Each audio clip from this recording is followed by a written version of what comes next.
Eu não preciso disso, meu marido tem 2 empregos. Bem-vindos ao segundo episódio do Pastcast. Hoje eu quero contar um pouquinho pra vocês de como eu entrei na Disney, como eu consegui a vaga, como é o processo seletivo e como eu saí da Disney. E aí vocês vão entender o porquê eu dei uma de Rochelle, de todo mundo odeia o Chris. Primeiramente, eu queria falar que eu estava procurando trabalho como se eu fosse uma cidadã americana e não como intercâmbio, alguma coisa do tipo, que acho que isso faz bastante diferença. Eu não sei dizer como é o programa de intercâmbio da Disney, como funciona, como você se aplica. Então eu vou estar contando aqui como foi pra mim, como uma cidadã americana. Eu entrei no site da Disney e aí você escolhe em que Disney você quer trabalhar. E aí ele aparece todas as vagas. É lembrar que a Disney não é só os parques, ela tem resorts, ela é dona da ESPN, por exemplo. Então, assim, tem vaga de tudo o que você imaginar nessa vida. E aí eu queria alguma coisa na minha área. E a primeira vaga que me chamou um pouco a atenção, assim, e para mudar um pouco da confeitaria, foi cozinheira. Então, voltar para cozinha quente e não trabalhar necessariamente com confeitaria. Me inscrevi para essa vaga. Um dia depois, eles me retornaram um e-mail marcando uma entrevista online. Fiz essa entrevista, eram 2 pessoas, eu lembro bem que elas tinham uma energia totalmente diferente. Uma era mais: "Oi, tudo bem? Por que é Disney? Qual o seu personagem favorito? Conta um pouco mais da sua vida", super fofinha, animada, assim. E a outra pessoa, ela era bem mais séria, perguntando um pouco mais de burocracias, e aí ela começou a me fazer perguntas mais técnicas. Então, por exemplo, como ver ponto de carne, como fazer temperagem de chocolate. Se eu tivesse que inventar um prato para uma ocasião, que prato seria esse? Para eu descrever como se faz um risoto, a diferença entre frigir e saltear. Tinha algumas coisas básicas, mas tinha algumas coisas mais complicadas, descrever receitas. Então acho que você tinha ali que ter, assim, pelo menos um pouco de conhecimento teórico. Acho que para ver um pouco do quanto você sabe de técnica e não só na execução ali do dia a dia. Logo no final da entrevista, eles já te oferecem a vaga. E outra coisa legal de se falar é que você não se aplica para um lugar, você se aplica para uma função. Então, eu me apliquei para a função de cozinheira. Podia ser num parque, podia ser num resort, podia ser na lavanderia da Disney, mas era a função cozinheira. E aí, no final dessa entrevista, eles me ofereceram para cozinhar dentro de um resort. Eles não tinham falado qual ainda, mas era num resort. Eu aceitei e depois disso eu tinha que fazer um teste físico e aí sim a gente ia acertar os detalhes finais. O teste físico acontece no complexo da Disney mesmo. Marquei um horário, fui lá e o que que tinha que fazer? Carregar caixas, levantar e agachar, andar de um lado para o outro, empurrar caixas pesadas num carrinho, coisas que talvez você faria no dia a dia do seu trabalho. Eu fiz todo o teste tranquilo, mas aparentemente não foi o suficiente, não sei exatamente ali o que que eles estavam esperando. E aí eles me mandaram um e-mail falando que infelizmente eu não tinha passado nesse teste físico e por isso eu não podia aceitar a vaga, eles estavam retirando a proposta. Como a vida tem que continuar, continuei a minha procura aí por trabalho e eu me candidatei para uma vaga de decoradora de donuts no Disney Springs, que é um complexo da Disney de restaurantes e lojas, como se fosse um outlet, assim, só que maior e cheio de coisa da Disney. Consegui um emprego e depois de mais ou menos uns 8, 9 meses, a Disney me ligou de novo e falou: "Olha, a gente não tá mais pedindo esse teste físico, então se você quiser, a vaga é sua". Mas aí eu já não queria voltar pra calzinha salgada, estava ali feliz com confeitaria, decorando meus donuts. Porém, eu saía de lá muito cedo, assim, era, sei lá, meio-dia, no máximo 1h30. E eu queria fazer mais coisas, queria juntar mais dinheiro, queria me desafiar um pouco mais. E aí eu falei: "Acho que esse é o momento, vou procurar um outro trabalho na Disney mesmo", porque o Disney Springs é bem perto dos parques, dos resorts. Como eu falei, é ali dentro do complexo da Disney, então tudo é muito perto. Eu falei: "Acho que dá pra fazer". E eu entrei no site da Disney de novo, vi ali que eles tinham uma vaga para Production Bakery, que é produção de confeitaria. Me inscrevi, fiz a entrevista, bem parecida com a primeira. Eles perguntaram um pouquinho mais de coisa voltada para confeitaria, então como preparar certos doces, como é temperagem de chocolate de novo, se eu tivesse que criar um doce pra acho que foi para o Dia dos Namorados que eles me perguntaram com a temática do Mickey, o que eu faria, como eu faria, e se eu tivesse que tornar esse doce vegano, como eu faria isso. E aí logo no final da entrevista, eles me ofereceram a vaga pra trabalhar com isso dentro do Hollywood Studios. O legal dessa vaga é que, assim, essa confeitaria ela é responsável por tudo que tem no parque. Então, se você vai no Starbucks que tem dentro do parque, alguns doces de lá vão sair dessa confeitaria. Se você vai num restaurante, os doces de lá saem dessa mesma confeitaria. Num quiosque, dessa mesma confeitaria. Então, é muito legal porque você basicamente fornece para o parque inteiro. Você vê as pessoas do mundo inteiro indo pra lá e comendo as suas coisas. Eu lembro que às vezes eu andava pelo parque e eu via alguém comendo alguma coisa que eu sabia que tinha sido eu que tinha feito. É muito legal, porque você não tem ideia de que parte do mundo essa pessoa veio e ela tá comendo uma coisa que você fez. Isso também me deu uma realização profissional, pessoal, assim, muito, muito legal mesmo. Bom, mas antes de eu começar a trabalhar, logo depois da entrevista, começam as aulas de imersão da Disney, que eu falo que é uma lavagem cerebral boa, que é aprender a mentalidade da Disney, como funciona a Disney, o que é a empresa, o que você deveria ou não fazer, entender um pouco mais daquele público que tá ali. Se eu me lembro bem, eu acho que são mais ou menos aí 4 ou 5 dias na Universidade da Disney, que é um prédio ali perto dos parques mesmo, onde você tem aulas de, por exemplo, aquela coisa que todo mundo já sabe, né? Ninguém na Disney aponta com um dedo só, todo mundo aponta com 2 dedos, porque não é ofensivo. Eles falam muito sobre a experiência do cliente. Aquele visitante juntou dinheiro a vida inteira pra estar lá. Um brinquedo quebrou e aí ele vem perguntar pra você: "Ai, vai demorar pra voltar?" Você já ouviu essa pergunta 1000 vezes e você vai ouvir mais 1000. Mas pra ele tá perguntando uma vez só. Ele vai estar, talvez, ali na vida dele uma vez só. Então você não pode estar ali com uma cara de: "Pô, tô de saco cheio de responder isso", sabe. Você tem que fazer essa experiência ser legal pra ele. Ele juntou uma vida inteira pra estar lá. Fora outras coisas como você pode também compartilhar. Eu lembro que teve uma moça que compartilhou uma história do porquê que ela estava querendo trabalhar lá.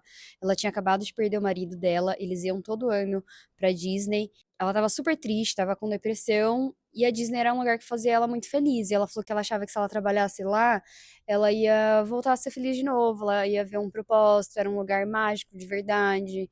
Então, tem muitas, muitas histórias assim, gente. É muito bonito de ver a comunidade da Disney. Não me interessa, assim, se vocês acham que é extremamente capitalista ou que, enfim, vocês concordam ou não com isso ou aquilo, mas uma coisa eu garanto pra vocês, as pessoas são felizes lá. Essa é a mágica da Disney, sabe? Vocês viram que a lavagem cerebral deu certo, né? Mas brincadeiras à parte, eu acho que a Disney é realmente uma empresa que merece tudo que eles têm, porque eles servem uma experiência única. Bom, depois dessas aulas teóricas, a gente tem também uma aula de campo, então a gente vai em alguns parques para ver reações de visitantes, para conversar com pessoas que estão trabalhando. E depois você vai fazer um estudo de campo no parque em que você vai trabalhar. E é muito legal porque eu lembro que o nosso guia, ele tinha, assim, 800 mil curiosidades sobre o parque. Ele falou: se vocês lembrarem de 6, eu já fico feliz. Vocês vão poder passar essas 6 pra alguém. Porque tem muito Mickey escondido, muitas histórias por trás dos brinquedos. Nada ali é por acaso. Então, se essa pedra tá aqui, é porque tem uma história por trás. Se aquilo ali é daquela cor, é porque tem uma história por trás. Tem várias curiosidades, assim, então que é muito legal você saber. E no meu caso ainda, eu nem ia trabalhar com o público diretamente, né? Porque eu trabalho na cozinha. Mas às vezes você tá andando, porque para entrar no seu trabalho e para sair, você passa dentro do parque. Então, às vezes, a pessoa te vê de uniforme, ela vai ali perguntar alguma coisa para você, ou mesmo se você tá vendo uma situação, você pode intervir, você pode soltar ali uma curiosidade. E no último dia, entra o Mickey e vem entregar a sua name tag. Pra quem não sabe, name tag é aquele crachazinho. Funcionários andam com ele aqui assim. Depois eu vou postar, vou deixar a foto dos meus aqui, que tem o seu nome, da onde você é e a língua que você fala. E aí ele vem, entrega um por um. É muito legal. Enfim, se você não é uma pessoa de Disney, você nem deveria estar escutando esse podcast, tá? Se você é uma pessoa de Disney, gente, a magia, ela é real, tá? É tudo muito legal, muito fofo, muito mágico, é uma experiência única. E agora nós vamos entrar na parte 2 desse podcast, que é como eu me demiti. Vocês lembram que eu trabalhava na Everglazed, na loja de donut, e o que eu fazia lá? Eu era decoradora, às vezes eu fazia massa, eu cuidava de todo estoque, inventário, compras, pedidos customizados e também era gerente, líder do turno que estava ali. Então, era responsável por bastante coisa, mas inicialmente eu comecei como decoradora. Como eu fui parar nessa posição aí de liderança? Esse é um ponto bem importante. Lá tinham alguns gerentes e alguns líderes, e tinha uma menina lá chamada Kate. Ela era uma dessas líderes, e ela não estava bem com uma mulher chamada Lori. A Kate tinha mais ou menos a minha idade, ela era um pouco mais nova, e a Lori, ela, sei lá, hoje ela deve ter uns 68 anos, quase 70. Ela é daquelas pessoas que a vida inteira fez uma coisa só. Então, a vida inteira ela trabalhou com massa. Massa no geral, seja pão, donut, massa. Ela era muito boa no que ela fazia, de verdade, ela tinha muito conhecimento. Mas ela tinha um problema que ela se importava demais. Não acho que você não deve se importar, mas passava um pouco do ponto. Você tá aqui só pra trabalhar, pra fazer o seu. A empresa, no geral, tem vários problemas. Não é você se intrometendo tanto que vai resolver. Então, passava um pouco do limite do que você deveria se importar com o seu trabalho. E isso acabava afetando todo mundo. E ela não gostava dessa líder que era a Kate. Então elas brigavam muito direto, assim, mas nada muito surreal. Mas elas sempre tinham ali um atritinho. E aí chegou uma hora que ela começou a gritar do nada. Eu lembro desse dia até hoje, porque eu estava lá. Era tipo assim, 5 da manhã. Eu entrei na sala dela, onde ela estava fazendo massa, e ela e a Kate brigando, de apontar dedo, de gritar. Foi assim, uma loucura. A gente tirou a Kate de lá, eu e uma amiga minha. Conversamos com os gerentes e eles não fizeram nada. E a primeira coisa que eu falei foi: puxa as câmeras pra vocês verem o que aconteceu, porque literalmente não foi a Kate. Eles não puxaram as câmeras, eles simplesmente mandaram a Kate embora. A Lori tava lá porque é um trabalho que ninguém queria fazer, é um trabalho que paga mal, é um trabalho que você tem que ter, sim, conhecimento. É um trabalho que ela chegava lá às 2 da manhã e ficava às vezes até meio-dia, 1 hora. Ela ganhava hora extra? Ganhava. Mas assim, quem com 18 anos, com 20 anos, quer fazer esse trabalho de chegar 2 da manhã pra ficar numa sala pequena, sozinho, sem música, fazendo repetidamente a mesma coisa? Sinceramente, ninguém, sabe? Se você não paga bem, ninguém. Mas como pra ela falava, né, pelo menos que aquilo era um hobby, que ela não precisava daquilo. Ela gostava muito, fez a vida inteira, é o que ela sabe, gosta de fazer, então ela tava lá. E aí, na cabeça dos gerentes, era melhor dispensar a Kate do que tem que arranjar alguém pra fazer o trabalho da Lori. Até aí é isso, a gente não concordou muito, sabe? Ficou um clima assim, todo mundo viu que aquilo não era certo. E eles me ofereceram a posição dela. E eu falei que não, justamente por isso. Porque eu falei, eu não quero ser a próxima que vai passar por isso. Mas o problema é que ali eu trabalhava com muitas pessoas que eu gostava. Os meus amigos, todos estavam ali, sabe? Aquele era o meu ciclo de amizade.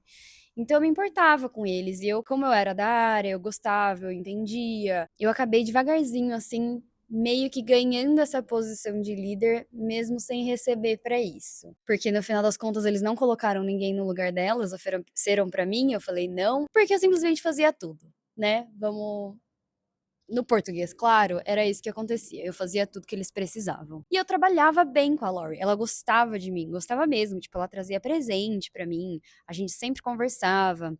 Eu ia lá, ficava ajudando ela. Enfim, era uma dupla boa, tava tudo lindo, maravilhoso. Até que um dia eu fui a próxima, né? E aí ela chegou pra mim, do nada, 4h30 da manhã, eu entrei na sala dela. E aí ela falou alguma coisa, eu não entendi. Aí ela falou de novo: quando você tá aqui, parece que eu tô fazendo meu trabalho todo errado. Aí eu parei por um segundo e falei assim: não, meu inglês deve estar ruim, né? Eu não devo ter. O que que tá acontecendo aqui? Daí eu falei: você pode repetir, por favor? Quando você tá aqui, parece que eu faço tudo errado pra todo mundo. Eu falei: por que que você tá gritando comigo? E aí ela começou, tipo, a me xingar e apontar o dedo na minha cara e eu não tava entendendo aquilo. Daí eu falei: Lori, o que que tá acontecendo? Eu achei que você gostava de mim, eu achei que a gente trabalhava bem juntas. Tipo, super calma. E ela: é, eu também achava, mas parece que não, parece que eu faço tudo errado. Você quer falar alguma coisa pra mim? Daí eu falei assim: quê? Aí eu falei: você quer sentar e conversar? Vamos lá fora, a gente vai sentar e conversar. Não, eu não quero conversar nada com você. Tipo assim, querida, você quer falar um monte de coisa pra mim e você não quer ouvir nada? Você não vai simplesmente gritar comigo. Não quer sentar e conversar? Então tá bom. E aí eu saí. Lembrando, gente, isso foi tipo 4h30 da manhã e minha cabeça assim, ó. O que que tá acontecendo, pelo amor de Deus? Saí de lá e quando eu fico nervosa, eu choro de raiva. Vocês também são assim? Eu sou muito assim, eu fico puta da vida, eu só quero chorar. E aí eu subi, fui na sala do gerente e, e essa é a cena de filme em que eu chego, eu de aventalzinho, chorando muito, ele sem entender nada, dele, o que que foi? Daí eu falei, eu não preciso disso, isso é só um emprego idiota, eu não volto mais aqui, vocês querem manter ela, então vocês vão manter ela, eu não preciso disso. Arranquei meu avental, joguei no chão, fui embora e nunca mais voltei. E é assim que vocês se livram de um emprego tóxico, meninas. Eu voltei depois pra assinar a minha demissão, mas foi isso, eu nunca mais vi ela, nunca mais falei com ela. Pra não falar que eu nunca mais falei com ela, ela mandou uma mensagem de texto enorme pedindo desculpas, falando que ela tinha se passado um pouco ali, né, mas eu nunca respondi, e é isso, de vez em quando eu sei que os meus amigos ainda trabalham lá, e eu sei que ela inventa umas histórias, ela fala que eu saí de lá porque eu estava infeliz, porque tinha acontecido alguma coisa aqui no Brasil e não é nada disso. Eu realmente saí de lá por causa dela, porque eu achei que eu não precisava ficar passando por esse tipo de humilhação. E isso, essa é a história de hoje, bem cena de filme, mas foi também um momento libertador. Saibam os seus limites, acho que é basicamente sobre isso, você saber os seus limites e não aceitar qualquer coisa só por conta de dinheiro. E se vocês ficaram até agora, muito obrigada. Me contem se vocês gostaram e o que vocês querem saber mais. Beijo, senhora Pastinha.